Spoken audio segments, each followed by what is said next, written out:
जेको दरगाह जो कोरी हुयो उनखे बि तव्हां हारायो आहे पर उन सॼे बिस्मिल्लाहिर्रहमानिर्रहीम। वॾा संतोरी ward number 1 Pakistan peoples party जे तरफ़ां बलदियाती इलेक्शन विड़ी रहियो हुउमि। मां गुज़ार आहियां नवाबज़ादा रहमान चांदी जो ॾिनो वार्ड नंबर 1 जी टिकट मूंखे ॾिनी।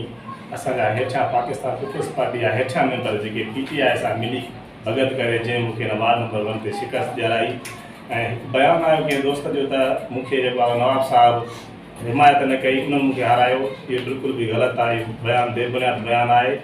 नवाब साहब जो नया शुक्रगुज़ार आहियां जंहिं मुंहिंजे वार्ड में प्रोग्राम बि कयो, असांजी भरपूर नवाब साहब हिमायत बि कई। हेठियां मेंबर जेके हुआ उहे मिली करे PTI सां मिली भगत करे जंहिं मूंखे हारायो। मां नवाब साहब जो नया शुक्रगुज़ार आहियां। असांजो नवाब साहब जा जीअं नवाब साहब जा गॾु आहे, असां नवाब साहब जा ई माण्हू आहियूं। महिरबानी। लश्कर खान, मजसूर, उसाम खान, मंजू भा शोएब, मंजू भा शहबाज और पिंडाल में वेठल सभी भाइयों अस्सलाम वालेकुम। जिए भुट्टो माशाल्लाह यो पिंडाल जेको मचायो तो इहो ई उन्हनि खे अॼु कंदड़ी ने मिली छॾियो तो। हिकिड़ो बि मां दावे सां चवां त हिकिड़ो बि अहिड़ो प्रोग्राम भॼन कोन करे सघिया हूंदा जेके असांजे भाइरनि ग़रीबनि दोस्तनि साथियुनि खे कयो।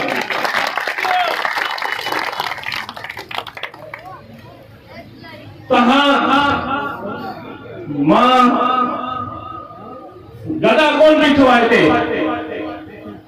हिते साईं हुसैन शाह जो नुमाइंदो, हिते नवाब सरदार खान जो नुमाइंदो, उनखां मथां हिते पाकिस्तान पीपल्स पार्टी जो नुमाइंदो और हिते मां जेको तव्हांजे शहर में आयो आहियां तव्हांजी ख़िदमत करणु पंहिंजे दोस्तनि ॿाहिरनि जी ख़िदमत करणु असां सभु गॾु थी हिते बीठा आहियूं हिकिड़े वॾेरे जे साम्हूं जेको पंहिंजो भाउ मिस्कीन थी आयो। वाइदो कयो 12 बजे 1 बजे 26 तारीख़ ते वो घर वञी वेहनि इंशाअल्लाह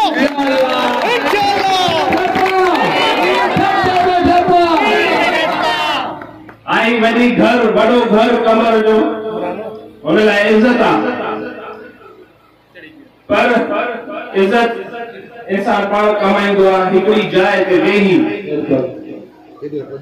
अॼु मां सां त सुभाणे सदात को त हण तो ऐं हाणे बनी गाला वञी पहुता हिते बनी गाला कम कोन ईंदो साईं। हिते पाकिस्तान पीपल्स पार्टी आहे।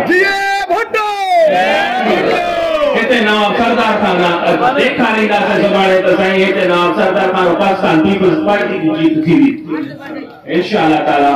हाणे असांखे शहर में अञा बि 2 प्रोग्राम करणा आहिनि। 12 पाग भंजकड़ी कोन करणी आहे। इलेक्शन कमीशन जी 12 बजे खां अॻु में खुटाइणो आहे। प्रोग्राम ख़तम बि करणा आहिनि। पंहिंजी जाइ वठंदुसि मुंहिंजे आख़िरी नारे सां। जीअं